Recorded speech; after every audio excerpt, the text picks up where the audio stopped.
Buenas tardes, amigos. Este es el programa Diálogos del Montonero.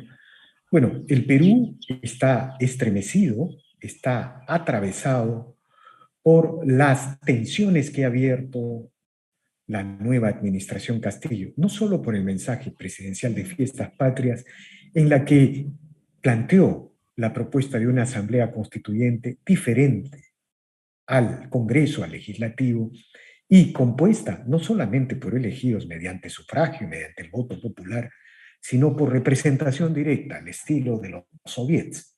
No solamente por eso, por ese mensaje decíamos, sino también por la designación del gabinete Bellido y de sus integrantes. Y la mayoría de ellos, vamos a decirlo sencillamente, incapaces o distantes de producir un zanjamiento frontal y abierto con el terrorismo. Ahí nos quedamos. Pero detrás de las propuestas del señor Pedro Castillo hay un intento de construir un relato sobre la historia del Perú.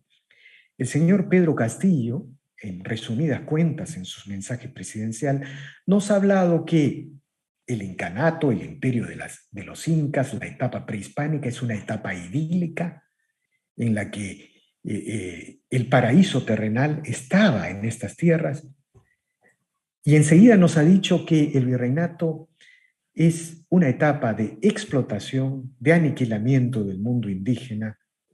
Bueno, tuvo críticas parecidas con respecto a la República, pero todo esto es un intento de construir un relato, a nuestro entender, para llegar a la famosa tesis de los pueblos originarios. Bueno, para hablar de estos temas, hemos convocado a la reconocida historiadora Cecilia Bácula, una académica de larga trayectoria en la vida pública nacional, quien ha tenido la gentileza de aceptar esta conversación. Buenas tardes, señora Bácula, gracias por la conversación. ¿Qué tal, señor Ponce? Estoy totalmente de acuerdo con el comentario de apertura que usted hace, y en realidad lo que más me preocupa es esta voluntad de enfrentar, o sea, de desintegrar y no de integrar, ¿no? Si usted me permite, cuando nosotros hablamos del imperio incaico, efectivamente nos ha vendido una sociedad idílica, como usted bien ha dicho, casi como el paraíso terrenal. En realidad, todas las sociedades, todos los seres humanos, todos los grupos tenemos luces y sombras, ¿no? Y en el caso del mundo andino, hemos visto solamente las luces, pero no hemos visto también las sombras que ellos mismos dominan. Hay casos concretos, por ejemplo, ¿no? Cuando el mundo incaico, o sea, los incas como nosotros los conocemos, asentados en el Cusco a través de un proceso de conquista, igualmente de conquista, van a someter a los pueblos. Y uno de los casos más concretos es el caso, por ejemplo, del pueblo Chimú Lambayeque, que es el último que cae bajo digamos, la hegemonía cusqueña. Tanto es así, señor Ponce, que cuando nosotros nos llenamos de honor y de orgullo cuando vemos el oro del Perú, ¿no? El oro inca, ese oro fue trabajado con manos chimús lambayeque. Ellos son los que van a enseñar y trasladar al mundo andino la tradición orfebre, la calidad del trabajo en el oro y en la plata, que hoy concretamente, por ejemplo, podemos ver en el caso del señor de Zipán, podemos ver en el caso de los museos, de lo que se ha encontrado en la Huaca de la Luna o en la Señora de Cao, cosa que no vemos en el Cusco. Entonces, cuando nos hablan de conquista, de colonia, nos están tratando de hacer ver que hay una única vertiente que debemos aborrecer. El peruano de hoy no es inca, el peruano de hoy no es afrodescendiente, el peruano de hoy no es oriental, no es español, somos peruanos, señor Ponce. Uno puede tener por formación mayor conocimiento de la hispanidad, mayor conocimiento digamos, de los logros locales, que claro que los hubo, pero no podemos vivir rechazando al padre y a la madre. No podemos vernos, claro, si es que nuestro espejo es equivocado. claro, a eso voy. Pero antes de ir a esa interesante figura del padre y a la madre puede ser el mundo prehispánico y el padre puede ser el mundo español, pero de esos dos encuentros está hecho la peruanidad. Pero en síntesis, entonces, doctora Bácula, el imperio de los incas, o eh, la construcción de este imperio de los incas de apenas un siglo aproximadamente, 70 también, años, los historiadores reconocen 70 años de existencia, digamos, gloriosa, por decirlo entre comillas, ¿no? ya, bueno, la existencia de este mundo prehispánico del imperio de los incas también es un mundo de conquista, de sangre, fuego, opresión y sojuzgamiento. Usted ha mencionado a los moches, a los mochicas, Chimú Lambayeque, sí, sí, Chimulambayeque. Bueno, también están los chancas, ¿no? claro. Aplastados por una guerra militar feroz, salvaje. Y que Un ofrecieron poco, una resistencia gloriosa, ¿no? abundemos en algunos detalles para que nuestro público televidente entienda que este intento de construir un mundo idílico en realidad es un mundo de construir una narrativa con un objetivo político y estratégico claramente definido. Señor Ponce, yo tengo, antes que comentar esto que usted me dice, no quiero olvidarme de hacer un comentario. Cuando nosotros recibimos por imposición, por llegada, por casualidad, por necesidad económica de las potencias de ese momento, cuando nosotros recibimos, nos imponen, llega la sociedad española, la cultura europea, ojo, no van a llegar solamente españoles. Nos llega la vida europea, nos llega el Renacimiento. Cuando nosotros vemos la gloria del Renacimiento, Leonardo, no sé, Miguel Ángel, ese Renacimiento que había Cervantes. significado una nueva manera de entender el mundo, de comprender el arte, de comprender la tradición, ese es el arte que se inserta, esa manera de ver el mundo, que cuando lo hace otro lo vemos maravilloso, cuando nos llega lo vemos opresor. Eso es algo que permite que en este territorio se comiencen a dar situaciones de conocimiento y manejo de las letras, las ciencias, la política, el pensamiento, la filosofía, la plástica, que en un momento determinado el mundo ha considerado como el eje fundamental del desarrollo de Occidente. Ahora, Entonces, yo tengo muchas inquietudes y sé que muchos colegas, digamos, historiadores, podrían estar en desacuerdo, pero por ejemplo, a mí me molesta mucho cuando se hace un uso equivocado, absolutamente tendencioso de la figura de Túpac Amaru.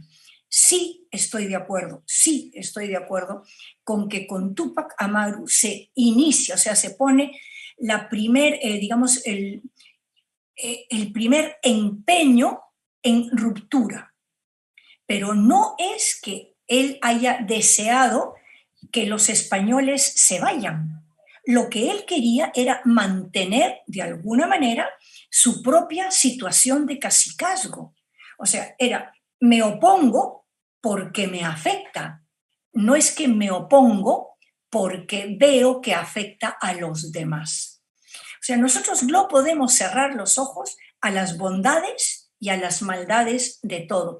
En el mundo inca, por ejemplo, hubo una clase llamada los yanaconas que trabajaron realmente como lo que ahora entendemos con la palabra pongo o la palabra yanacona o la palabra esclavitud. O sea, el mundo lamentablemente se sustenta en el poder de unos y en los beneficios de ese poder que llega a pocos.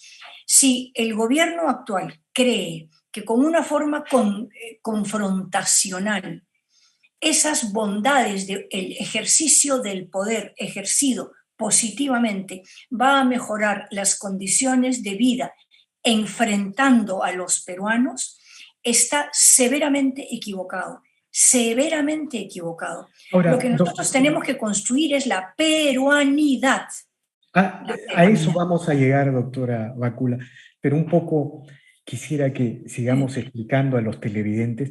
Bueno, al lado de este mundo idílico, el virreinato es presentado como una etapa de explotación, de sangre, de expoliación, de liquidación del mundo indígena.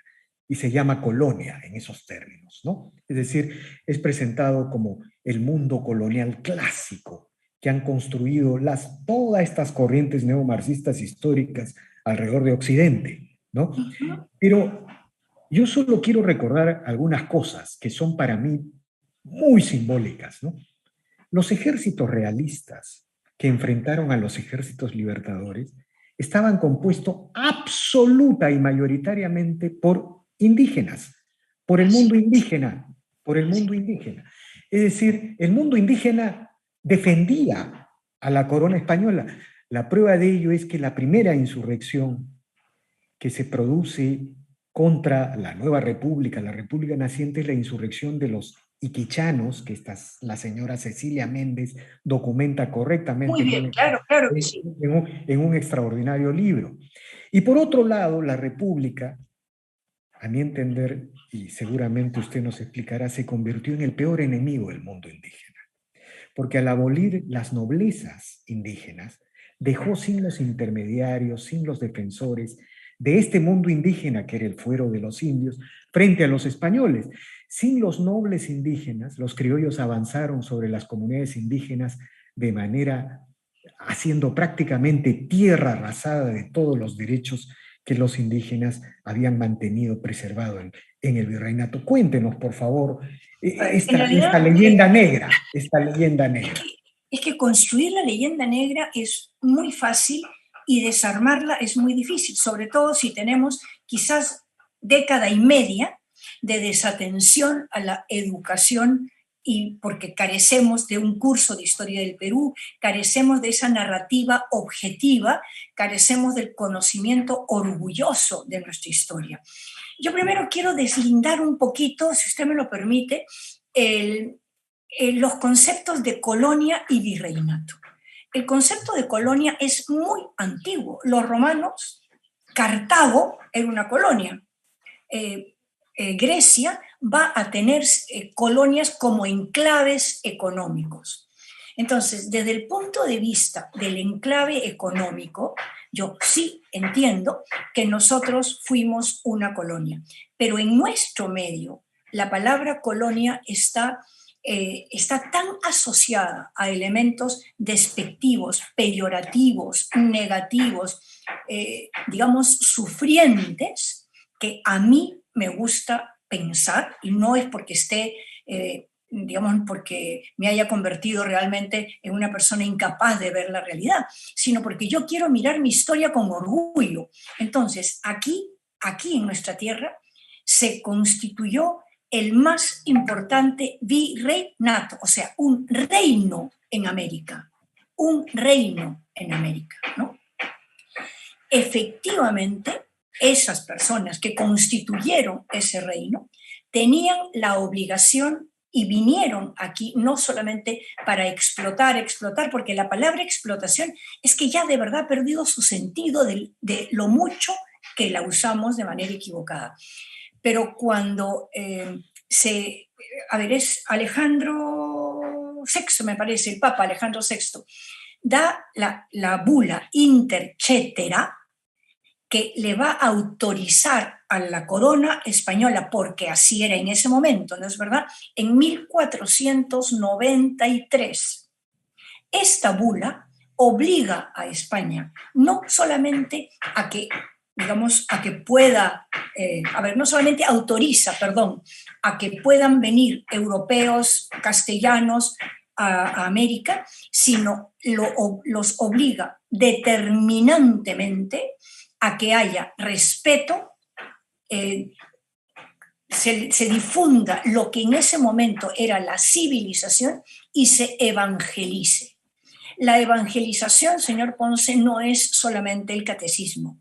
La evangelización es el compartir una visión del mundo que, claro, me pueden decir, es que llevó a la extirpación de idolatrías, pero es que el que impone, cree que trae una visión mejor, pero es a través de esa evangelización, por ejemplo, que los jesuitas van a reivindicar el valor del hombre de esta tierra, van a cultivar al hombre de esta tierra en estas especies de reducciones, de misiones, que van a ser importantísimas.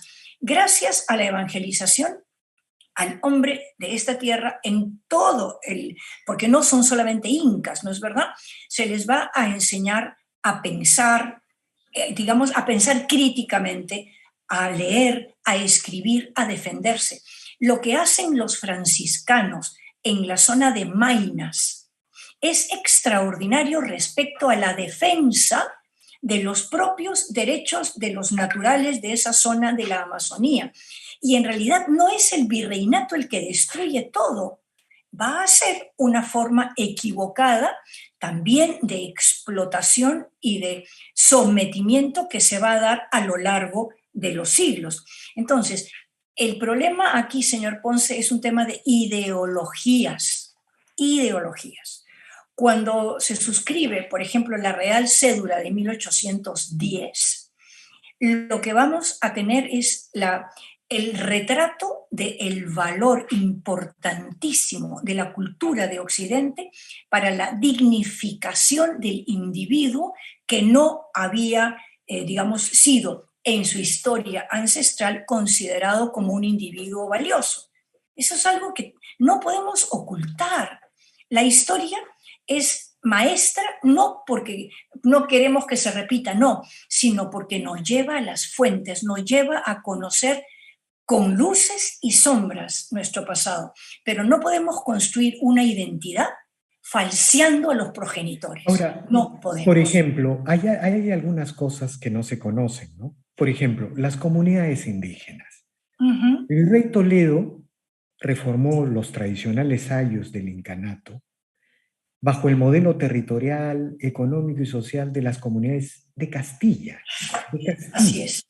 Entonces, las comunidades indígenas son algo así como un rediseño de la tradición castellana de comunidades.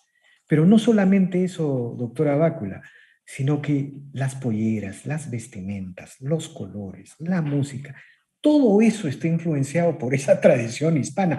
El huayno no se explicaría sin los instrumentos occidentales, pero, por ejemplo, estos instrumentos de cuerda, ¿no? Que fueron reformulados aquí. Pero hay algo que es fundamental. El quechua, yo tengo entendido, que cuando llegan los españoles era un idioma oficial del imperio de los incas y de los burócratas funcionarios. Pero los evangelizadores, en el afán de evangelizar al mundo indígena, lo convierten en una especie de lengua oficial. Entonces, todo lo que viene del mundo indígena, se puede decir, es lo que usted ha señalado. Tiene un padre y una madre. Es una especie de mestizaje, es una especie de hispanismo moreno. No sé, explíquenos estas. Por ejemplo, a ver, esto se ve mucho en el arte, ¿no? Cuando nosotros vemos eso que nos llena también de orgullo, la pintura cusqueña, los arcángeles y los ángeles arcabuceros, ¿no es verdad?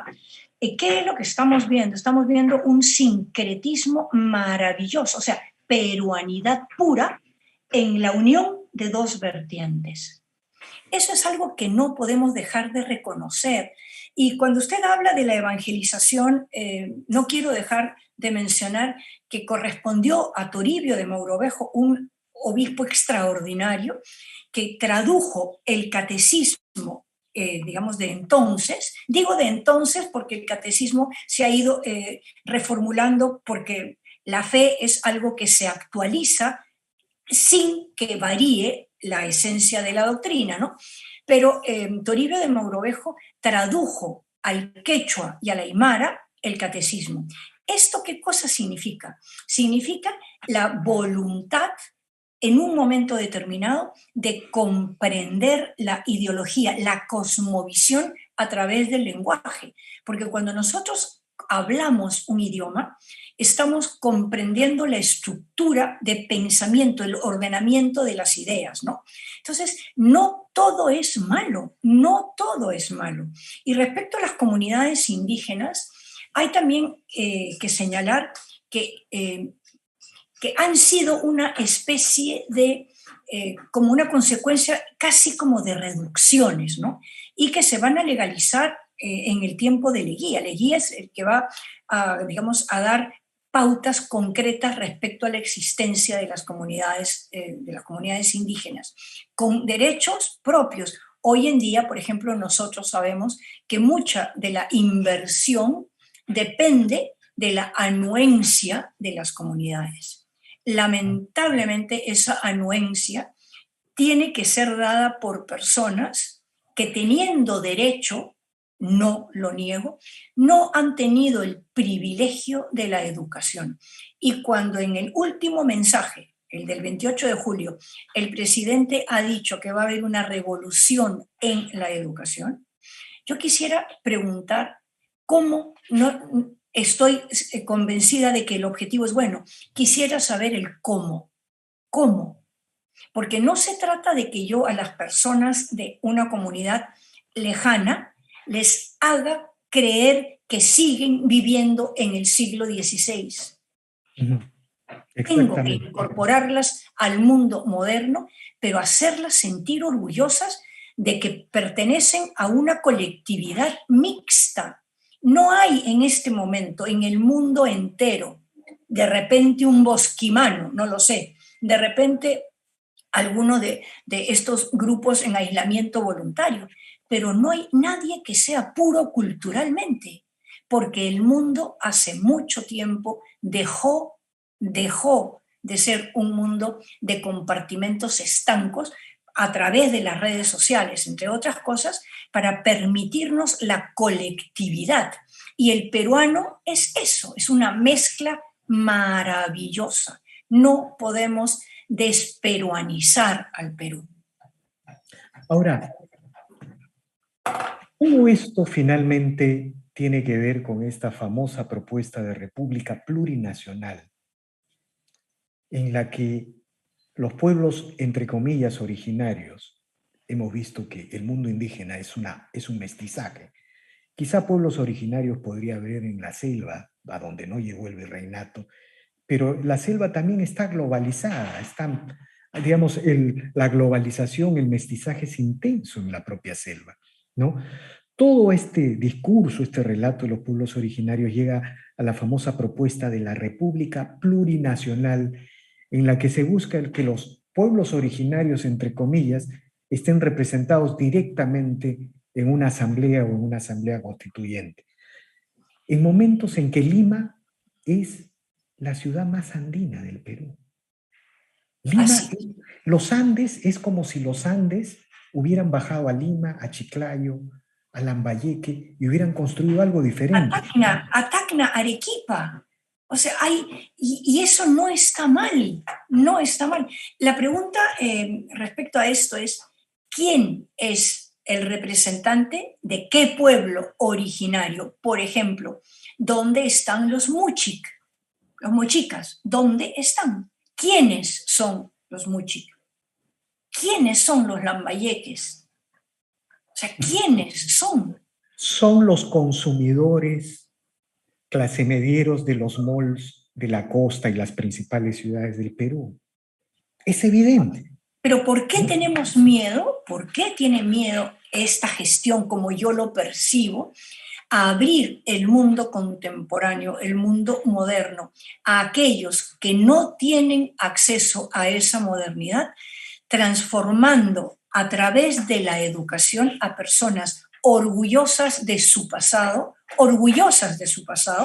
pero con las posibilidades de vivir en un mundo competitivo? Porque lamentablemente, por más pueblo originario que pudiera ser quien habita en este momento en la isla Taquile, maravillosa gente, en el arte y en su organización particular, tenemos que involucrar e incorporar a todos los que viven en este territorio a mecanismos de competitividad en el mundo, porque no por hacerlos creer que son pueblos originarios puros les vamos a garantizar un futuro mejor. Y el problema será que las nuevas generaciones, al no comprender esta ruptura, esta desintegración, van a optar más por el futuro que de repente no se les quiere dar que por entender un pasado que les es personalmente rico. Bueno, para terminar, doctora Cecilia Bácula, el Perú, luego de que pase por esta tormenta, ¿qué va a pasar? Estamos absolutamente seguros. Claro. Debería extender sus disculpas al rey de España, que fue humillado en un mensaje presidencial. Bueno, yo le digo, yo pensé que el monarca se iba a parar. Yo también. Es innecesario. Como es innecesario que se humille a todo el Perú vistiendo un traje que nos es ajeno. Así es. Está este traje que se llama Liki, creo, es oriundo de Venezuela. ¿Qué tiene que hacer el presidente usando también este tipo de humilla al presidente Duque, ¿no? Al que no saluda. Impresionante. Y además, es que esto de verdad son como arrebatos de conducta, de comportamiento que nos van a costar caro a todos los peruanos. Así es. Ahora, finalmente, doctora, el mestizaje es un discurso de convergencia, de integración, de unidad, de identidad, de construcción de peruanidad. El discurso del señor Castillo de los pueblos originarios, absolutamente irreal, antirrealidad, vamos a decirlo, ¿no? Antirrealidad es de confrontación, es de buscar una guerra, es de destruir las bases de esta peruanidad que se han construido en las ciudades, en los mercados, en las sociedades emergentes. Yo recuerdo que las grandes preocupaciones de la generación del 900, del propio Aya, del propio Mariátegui, del propio Basadre. De Víctor Andrés, ¿no? De Víctor Andrés, de Raúl Porras, o sea, gente que ya sufría el Perú. ¿Cómo construir un país con una sociedad criolla minoritaria y una sociedad indígena absolutamente mayoritaria? ¿Cómo armar un país? Bueno, nunca la peruanidad estuvo tan delineada como en este momento.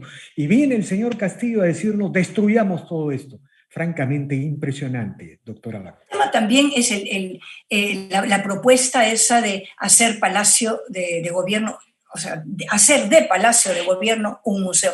Señor Ponce, yo he estado a cargo del sector cultura, sé de lo que estoy hablando. El abandono en que están ahora los museos del Estado, salvo el caso, por ejemplo, del Museo Pequeño de Sitio de Pachacama, es una vergüenza.